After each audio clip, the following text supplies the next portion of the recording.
وعدنا موسى 40 ليلة ثم اتخذتم العجل من بعده وأنتم ظالمون আল্লাহ বলেন আমি যখন মুসার সঙ্গে অঙ্গীকার করলাম কি অঙ্গীকার 40 লাইলাতান যে এটা চাঁদের হিসাবে আল্লাহ বলেন 40 রাত্রির অঙ্গীকার করলাম কার লগে মুসার লগে 40 রাত্রির অঙ্গীকার হলো তারপরে কি হলো সুম্মাত তাখাজতুম ইজলা মিন বাদি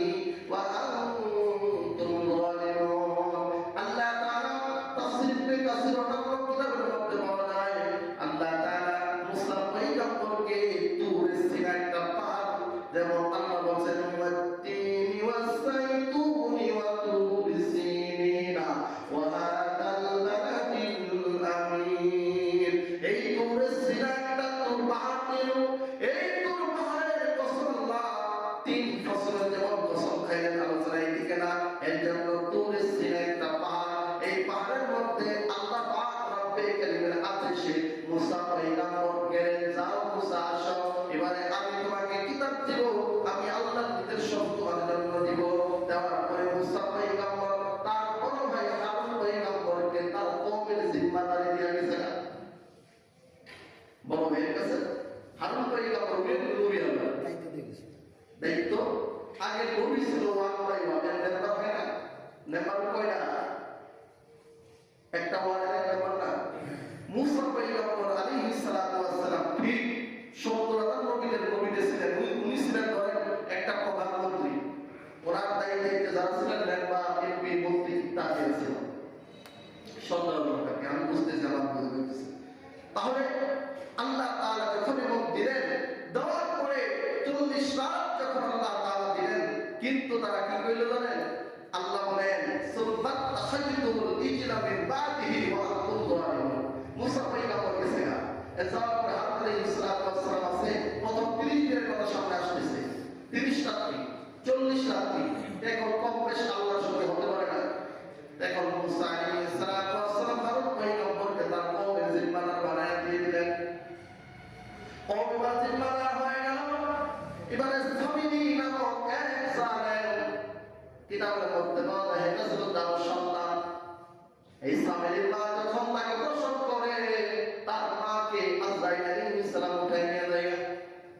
আজরাইল আলাইহিস সালাম ওই মুহূর্তে চোখের পানি পড়ে পড়ে ভাব তিনি বলতেছিলেন আল্লাহ গো ওই এক জায়গায় আমার কষ্ট লাগছিল এর মধ্যে একটা জায়গার নাম হলো সামিনী এই মায়ের নাম বলতে সব ছোট্ট শিশু সামিনী আল্লাহ তাআলা জিবরাইল আমিনের মাধ্যমে তাকে লালিত পালিত করলেন এই সামিনী যখন হাঁটিয়ে বাবা যখন বড় হয় জিবরাইল আলাইহিস সালাম যে ঘোড়াটা নিয়ে আগমন করতেন যেখানে শূন্য বালুর মধ্যে পা রাখতেন ঘোড়া ঠিক ঘোড়া উড়ে যাওয়ার পরে ওই জায়গায় তরুণ দাদা সবুজ ঘাস চড়ায় যেত কন্যা সুবহানাল্লাহ সামিনী ছিল যারা কর্মীদের লোক এখান থেকে কিছু বাড়ি উঠে নিছেন এবার নেওয়ার পরে উনিশশো একজন স্বর্ণকার হবে এরকম স্বর্ণকার উনি মূর্তি বানাইতে পারতেন স্বর্ণ দিয়ে একটা এরকম সাজায় সাজায় একটা মূর্তি বানাইছে বানানোর পরে এবার সামিনী ওই বাড়িগুলো ঘোড়ার উপরে যখন ওই গরু বাছুর একটা ছোট বাছুরের উপর যখন তোলা দিছে তোলা দেওয়ার সঙ্গে সঙ্গে ওই ছোট বাছুরটা হাম্বা হাম্বা বলে দৌড়াইতেছিল যখন দৌড়াইতেছে তখন সামিনী ডাক দিয়ে বলছিল হে মানুষেরা শোনো আমাদের খোদা মুসা পয়গম্বর তার তুর মারা গেছে আর কোনদিন ফিরবে না মারা গেছে না নাউযুবিল্লাহ এই মারা গেছে না ঠিক আছে এখন আমরা আমাদের রব আমাদের আল্লাহ যিনি উনি ভর করছে এই বাছুরের উপরে নাউযুবিল্লাহ কি বাছুরের উপরে ভর করছে এবার ভর করার পরে আল্লাহ বলে তোমরা এত কিছু করলা করার পরে এইটার দ্বারা আল্লাহ বলে তোমরা তো ওই সময় জুলুম করেছিলা জুলুম করেছিলা অন্যায় করেছিলা এর জন্য আল্লাহ বলেন সুম্মা আফাউনা আনকুম মিন বাদি যালিকা লাআল্লাকুম তাশকুরুন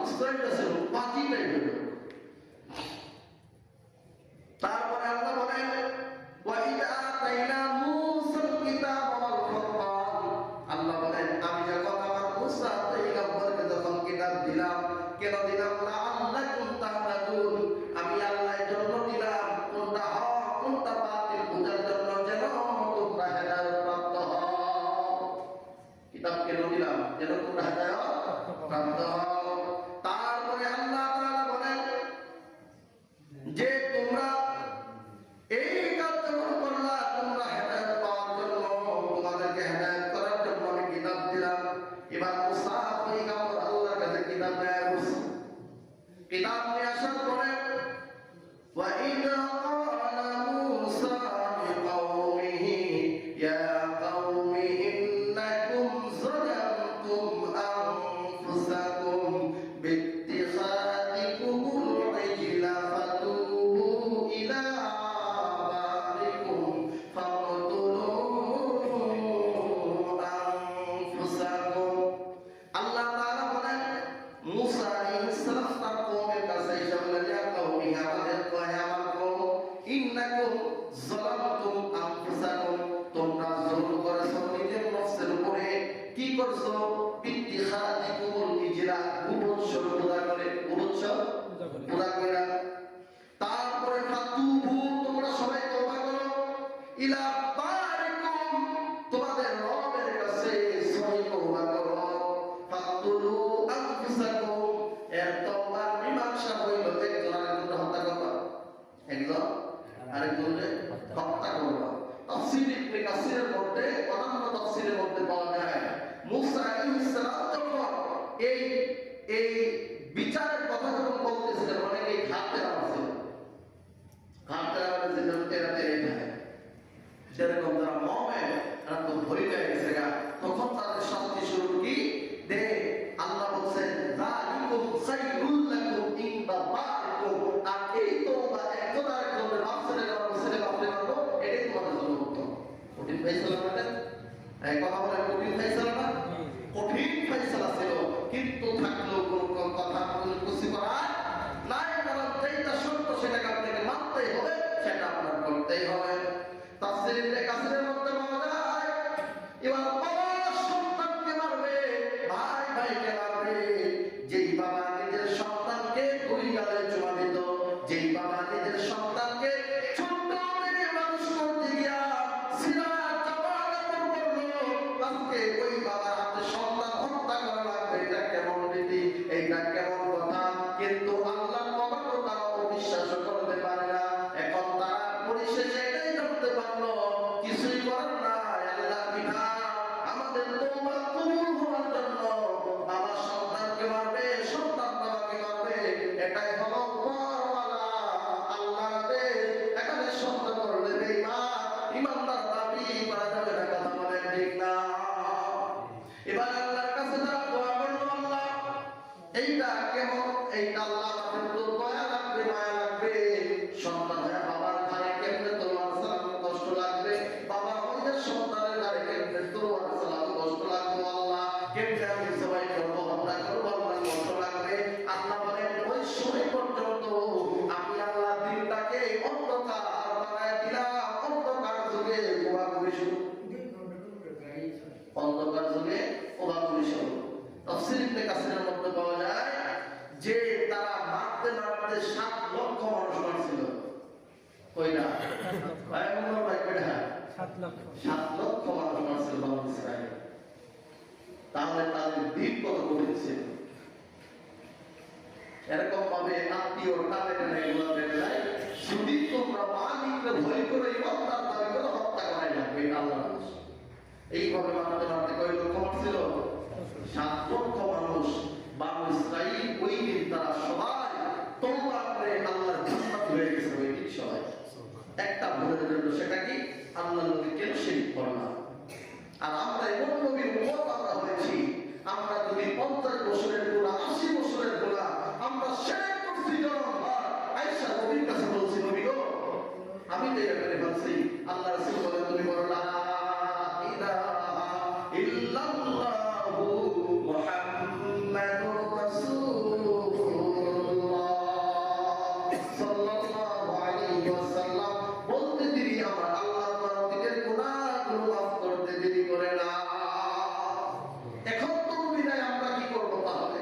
ও সাহেব তোমার এখন তোমার নবী নাই নবীর উপরে নাযিলকৃত কোরআন আছে নবীর সুন্নাহ হাদিস আছে এখন তুমি বুঝতে পারছো যে আমার ঈমান নাই তাহলে তুমি তওবা করো তাহলে তুমি নতুন করে কালিমা পড়ো আল্লাহ তোমার জীবনের গুনাহগুলো মাফ করে দিবেন সুবহানাল্লাহ এর জন্য সম্মানিত ভাইরা তাহলে আল্লাহ বলেন ওইটা হত্যা মা সন্তানকে মারবে সন্তান বাবাকে মারবে ভাই ভাইকে মারবে আল্লাহ বলেন এটাই তোমাদের জন্য উত্তম আল্লাহ বলেন ফাতাবা আলাইকুম আল্লাহ তোমাদের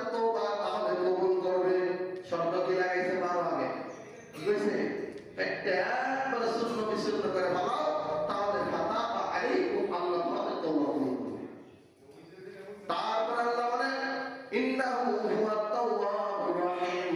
নিশ্চয় আল্লাহ তওবা কবুল করনেওয়ালা অতি দয়ালু। যে রবের কাছে দুনিয়ার দয়ার কোনো মূল্য নাই। দুনিয়ার দয়া মূল্য আছে? আল্লাহর চাইতে বড় দয়া পৃথিবীতে দুনিয়ার কেউ করতে পারবে? দুনিয়া তো আখিরাত না, দুনিয়াই ধরে। তাহলে আল্লাহর দয়া যদি আমাদের উপর না হতো আমরা মুসলমান হতে পারতাম না। এইটাও আল্লাহর প্রদত্ত নিয়ামত দয়া আমাদের উপর। আমরা মুসলমান আজকে দাবি করি, একজন সরকার ডাক দিয়ে বলেন আহাব্বুল আমালি ইলাল্লাহি আমওয়ালুহা ওয়া ইনদাল্লাহ, আল্লাহর কাছে ওই আমলটা উত্তম যে আমলটা মানে ছোট কিন্তু করে সব সময়, করে সব সময়। ওই আমলটা আল্লাহর কাছে অনেক দাম। আপনি সারা বছর অন্যায় করছেন, মানুষ হত্যা করছেন, আপনি 1000 বার হজ করলেই কি, 1 কোটি বার হজ করলেই কি?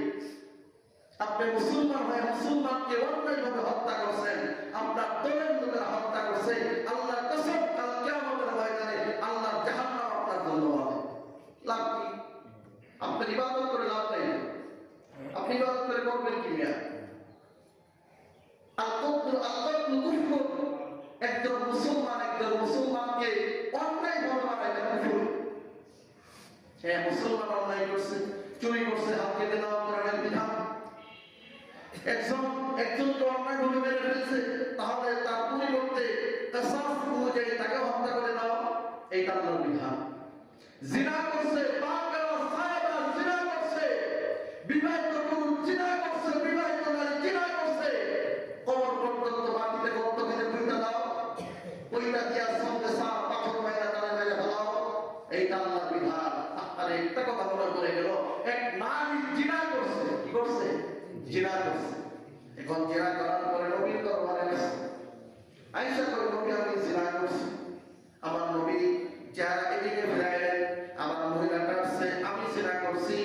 আবার আল্লাহ রাসূল চেহারাটা নিষ্প করলেন, সব একবার নবী আমি জিনা করছি। এরকম ভাবে করার পরে কয় নবী আমি কিন্তু হামলা করবো বুঝে হয়ে গেছি। আল্লাহর পয়গম্বর বলেন তুমি জিনা করছো, দুনিয়ার কেউ জানে না, কিন্তু তুমি কেন এটা আমার কাছে বললা? ডাক দিয়ে বলেন ইয়া রাসূলুল্লাহ, ইয়া হাবিবাল্লাহ, আল্লাহর নবী গো, দুনিয়ার শাস্তি দুনিয়াতে পেতে চাই, আল্লাহর জান্নাতে না। আল্লাহর জান্নাত আমি পেতে চাই, এর মধ্যে আমার কোনো সন্দেহ না। আল্লাহ রাসূল বলেন ঠিক আছে যাও, তোমার বাচ্চা যেদিন প্রসব হবে, পরে বাচ্চা যখন অন্য খাদ্য খাওয়া শিখবে, মানে 2 থেকে 2.5 বছর তোমার একটা বাচ্চা মায়ের দুধ পান করে 3-4 বছর বয়স হবে, তুমি চলে আসবে আমার কাছে। আল্লাহ রাসূল ঠিক অনেকদিন পর 3-4 বছর পর আবার ওই মহিলাটা ফিরে আসছে। আসার পরে আয়েশা বলেন ইয়া রাসূলুল্লাহ, এই যে আমার সন্তান অন্য কিছু খাইতে জানে, নবী গো দেন আমাকে এবারে আমি শাহাদাত বর্ণনা করতেছি, আমি তওবা করি আল্লাহর কাছে তওবা করেছি, যেই তওবাটা আমার আল্লাহ কবুল করে নিয়েছে, আমি দুনিয়ার বুকে ইতিহাস হয়ে থাকতে চাই। কারণ দুনিয়ার অন্য নারীরা যদি এমন করো, আল্লাহর কাছে তওবা করলে পরিবর্তে মৃত্যু, আর মৃত্যুটা যদি সঠিক তওবা অনুযায়ী হয়, আল্লাহর জান্নাত তোমার জন্য ওয়াজিব, কোনো সন্দেহ না। এবার নারী যখন বলছেন, আমার নবী বলেন তুমি তো না আসতো ভাবতে। ওই সময় ওই মহিলা সাহাবা কয় ইয়া রাসূলুল্লাহ, ইয়া হাবিবাল্লাহ, নবী গো আমি আসছি আল্লাহর ভয়ে, নবী আমি বুঝি নাই, ভুল করছি, অন্যায় করছি। এবারে তাই হোক লম্বা ঘটনা মুখতাসার করে নিলাম। এবার সাহাবায়ে কেরাম রিদওয়ানুল্লাহি তাআলা আলাইহিম গর্ত খনন করলেন, কবর পর্যন্ত তারা কইতা দিলেন, পাথর মারতেছে এবং সময় একজন সাহাবী একটা পাথর লাগার পরে, এই চল বরাবর লাগার পরে ওই চল থেকে পাথরে রক্তের একটা ফিঙ্গার এসে তার শরীরের মধ্যে লাগছে। ওই সময় সাহাবী বলছিল, হায়রে একজন জিনাকারী নারীর শরীরের রক্ত আমি সাহাবীর গায়ে লেগে গেল। আমার নবী শুইরা কই সাহাবী রে, এ সাহাবী তুমি জানো না আমার আল্লাহ তাআলা তার তওবা এমন ভাবে কবুল করছেন, তওবা কবুল করে আল্লাহ তাআলার জান্নাত, আল্লাহ তাআলা বিশাল বড় জান্নাত তাকে ওয়েলকাম স্বাগত জানাই